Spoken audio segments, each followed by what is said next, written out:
بسم اللہ الرحمن الرحیم۔ حضرت عائشہ صدیقہ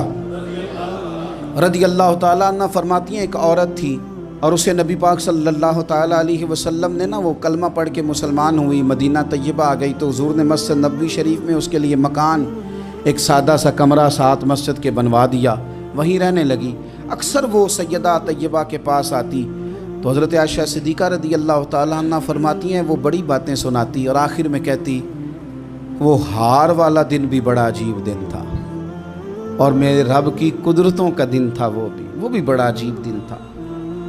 سیدہ عائشہ صدیقہ رضی اللہ تعالیٰ عنہ ایک دن فرمانے لگی کہ تو ہار والے دن کا بڑا ذکر کرتی ہے، وہ کیا دن تھا؟ تو خاتون کہنے لگی اماں جی وہ دن تھا جب میرے رب پر بھروسہ اور مضبوط ہو گیا، جس دن میرا اپنے رب پر توکل اور بڑھا، میرے ایمان میں یقین میں اور پختگی آئی۔ کہنے لگی میں ایک گھر کی کنیز تھی، نوکرانی تھی، اس گھر میں ایک بچی تھی جس کے پاس سونے چاندی ہیرے جواہرات کا ہار تھا۔ اس زمانے میں چمڑے کے اوپر لوگ ہیرے جواہرات لگاتے تھے،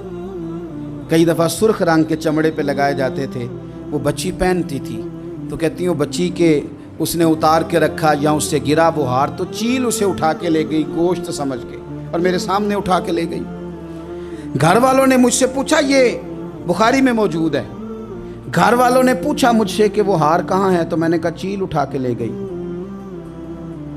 گھر میں کچھ چوری ہو جائے تو سب سے پہلا الزام کس پہ لگتا ہے؟ ملازمین پہ۔ کہتے انہوں نے مجھے بڑا مارا، بڑی تکلیف تھی، حتیٰ کہ میری شرمگاہ تک کی تلاشی، میری عزت اتنی خراب کی میں بتا نہیں سکتی۔ میں نے اپنی زندگی میں ایک واقعہ دیکھا، ایک امیر گھر میں چوری ہو گئی، ملازم کو اتنا مارا کہ وہ چارپائی پہ پڑ گیا، پولیس والوں سے اتنی مار پروائی گئی کہ وہ بیچارہ چارپائی پہ پڑ گیا اور پھر وہ اتنا بیمار ہوا اور کچھ دنوں کے بعد پتہ چل گیا کہ چور تو اپنا بیٹا ہے ان کا، پھر اس کا انتقال ہو گیا۔ اب وہ سیٹھ صاحب اور گھر والے آ کے مرنے والے کے کان میں معافی مانگ رہے ہیں، کان میں۔ تو میں نے ان سے پھر کہا تھا کہ یہ تو اب چلا گیا ہے، تمہارا زور چلتا تھا نا تو تم نے قانون خریدا اور تم نے اسے جتنا ہو سکا تم نے اسے مار پڑوائی، تمہارے پاس جو عدالتیں تھیں تم نے وہاں کارروائی کی، اب ایک عدالت قیامت کے دن لگے گی۔ یہ کمزور تھا نا، کچھ کر نہیں سکا۔ میرے نبی پاک صلی اللہ علیہ وسلم نے فرمایا سن لو، اگر سینگ والی بکری نے بغیر سینگ والی بکری کو تکلیف دی ہوگی نا تو قیامت کے دن اسے بھی بدلہ دینا پڑے گا